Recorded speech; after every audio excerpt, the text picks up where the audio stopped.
Hi, welcome to my presentation slideshow on culturally responsive library. I do want to apologize ahead of time. I am fighting bronchitis. I have about a week and a half that I've been fighting it, so I apologize ahead of time if I start coughing or my voice cracks. The agenda for my slideshow is an introduction, book topics, gender, race, disabilities, family structure, economic diversity, sexual orientation, classroom demographics, analysis, and conclusion. My introduction. Hi, my name is Aurora Sanchez. I am an early achievers coach with Child Care Aware of Washington State. I didn't mention in here, but I am also a state approved trainer. So I do trainings for providers to get their star hours. And I've trained in the Washington State Pyramid and also in nurturing roots for infants and toddlers. I've also did some Spanish ones as well. I am a coach and mentor for 33 providers and 6 early learning child care centers. I worked in the early childhood education field since 2001. I've worked as the infant teacher all the way to pre-K and preschool. I even did some summer programs where it was up to third grade. I've also been a family advocate. I've been a one-on-one for children with special needs. I've worked more with children with Down syndrome. And that's a little bit about me. So we'll talk about gender. Books on gender, when I did my librarian analysis, I noticed that most of my books had mainly characters that were non-human. They were either animals or vegetables, mainly animals. 33 of the characters were non-human. And the, the male characters were 8 and female characters were also 8, but there was 26 main male characters in the library versus 10 female main characters. I did put some book suggestions there as well. Um, Books on gender allows the children to identify with the characters as themselves or mirror their lives with their peers or their other classmates or family and friends that they see in their neighborhood. This quote comes from Bishop, and its books are sometimes windows offering views of the world that may be real or imaginary, familiar or strange. Books on race. Children see themselves through the characters and the acceptance of others through books on race. 32 books of the main have main characters who are non-human as well. Again, um, books were sources of a global knowledge that allow children to notice, connect, and consider differences between their culture, context, and culture communities.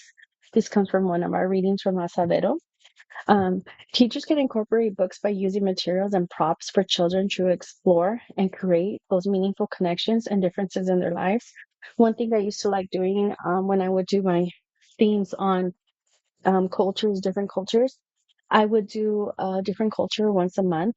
And in that culture, whatever the book was on that culture, we would have one. For example, we had fry bread as the main book, and we had fry bread where the children were able to make some fry bread, taste fry bread. And they were also there with my other props were clothing, beadings, feathers, just from different tribes and stuff, so that the children can have a hands-on experience and relate to the culture. And they can also ask questions about different cultures. The other topic was disabilities. Disabilities comes under one of the 5 other categories that I feel was needed in the library that I had observed and looked. Disabilities, there are very few books about disabilities. Children should be able to read and learn about disabilities, inclusion, and acceptance in their everyday life. Only 2 of the 50 books have children illustrated with a disability. So having books in your library can create a safe place for children to feel free to ask questions and get responses in positive ways. Children sometimes don't have the opportunities to ask at home about children who have disabilities. Some cultures find it disrespectful if a child is talking about why a child's using a wheelchair or they have glasses or they're talking different from them. Some parents tell them they're being rude or they just tell them, hush, I'll come back to you. So being able to be a teacher and have that safe place for the children to ask those questions is very important, but also important that you answer in a positive way. Books with characters who have illustrations with children who have disabilities are a great source of mirroring and windowing. Let your students learn from and with others as they explore crucial issues. And here are some book suggestions. One of them is You Are Enough, and it is written by, I forget her name, but she has Down syndrome, and she's created a few books too that are very beautifully illustrated. Another one is Meeting Mimi, Nathan's Autistic Spectrum Superhero Powers. Don't Call Me Special is about a child in a wheelchair. And It's Okay to Be Different is another good book to have in your library when you are discussing or talking about disabilities. Family structure is another one that I wanted to cover because I only had two books with family structure, mainly the family structures, which is what we're asking is different family structures. Is The book here says How Do Lions Say I Love You? It has different family structures, but they are animals versus humans. So family structure is not just mom and dad anymore. Books that have two mommies or two daddies, blended families, or grandparents raising their kids should be in the library since we see that a lot more often. There should be more books for children to mirror themselves in and with their peers. Um, Out of the 50 books, there's only two with different family structures. So I put more book suggestions here. All families are different. The family book, Love Makes a Family, Families, Families, and Families. That one is also an animal book, but it does cover and have beautiful illustrations of portraits of different families. Economic diversity is another one I do see, and I feel this one is very important for the library that I am in because of the geographic area and environment that I live in. I live in an agricultural town, so there's a lot of farming, a lot of migrant workers, a lot of uh, fields and farming. So we do have a lower percentage of income, or low income and medium income in our school areas. A lot of schools do offer free and reduced lunch because of the families that they serve. So I felt this was very important for the children to have in their library. And there was zero of the 50 books illustrated that talks about in the economic struggles, and most of the books are based on farms or jungles. So I thought this was very, very important so that children can see that they're not the only ones who live in that area or that kind of environment. So the books that I suggested is Last Stop on Market Street. He gets to see all these people in the neighborhood that are different but also similar to him. These Shoes is a great book too, very illustrated. Talks about shoes that he really wants, and there's other people in the same community as him. And Milo Imagines the World is a great book with a lot of imagination. Sexual orientation. This one, there was zero books as well. None of the books have any identifying characters in this category. Children could have a better understanding of how all relationships are acceptable.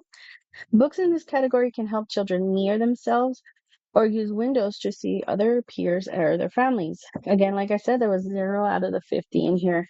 I did put some suggestions on there.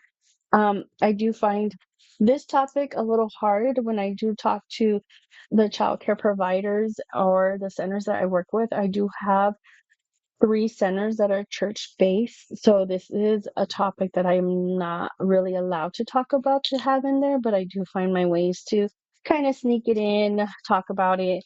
But other childcare centers that I do work with are really open to it.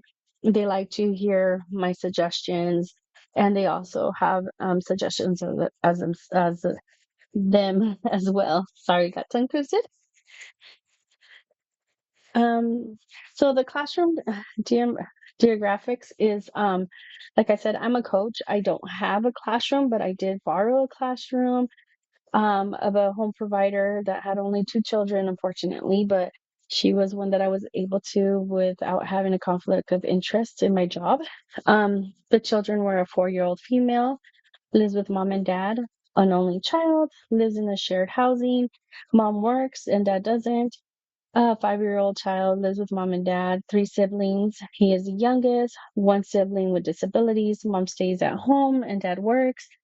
That was very important to know because it showed on my tally sheet that you see on the side that having those dynamics doesn't represent any of the stuff the children do have that they could relate to in their library. For example, the child that has a brother who has disabilities, there's no books talking about being a sibling to a child with disabilities. And there was no books about mom working and dad staying home. And I think those are very important to know when you are going to create your library. So here are the 50 books that she had in her library. So my analysis is most of the books have both main characters as male or female that are non-human. The library needs more categories. Explore different races and cultures, accepting disabilities, understanding family structure and self-identity, economic structures. Most books are based on the farm.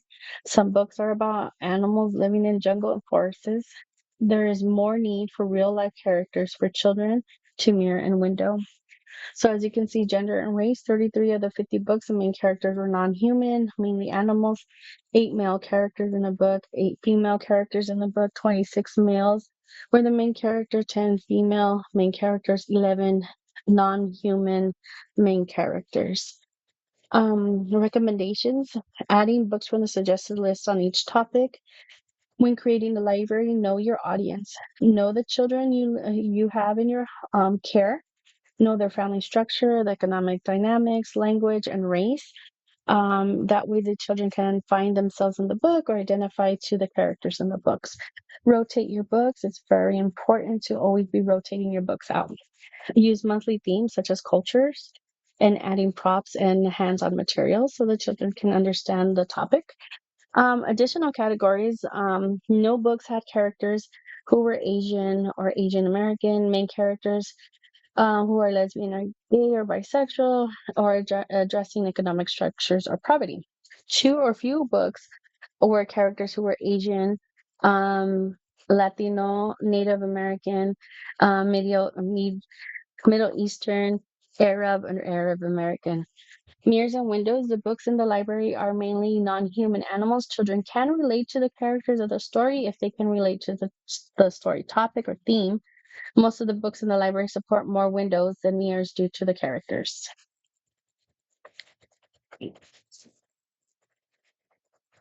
And in conclusion, throughout my years in early childhood education, I have always encouraged literacy in childcare. I knew that books play a vital role in a child's life. Topics um, through this project, I was able to see beyond recognizing letters and words, but the impact books can have in a children's life. Books are used as mirrors and windows into their life and imagination. I no longer have a classroom, but as a coach and mentor, I encourage and demonstrate to the educators the importance of having books to reflect different categories, topics that the children need to explore and to be exposed to. Thank you for taking time and viewing and listening to my presentation.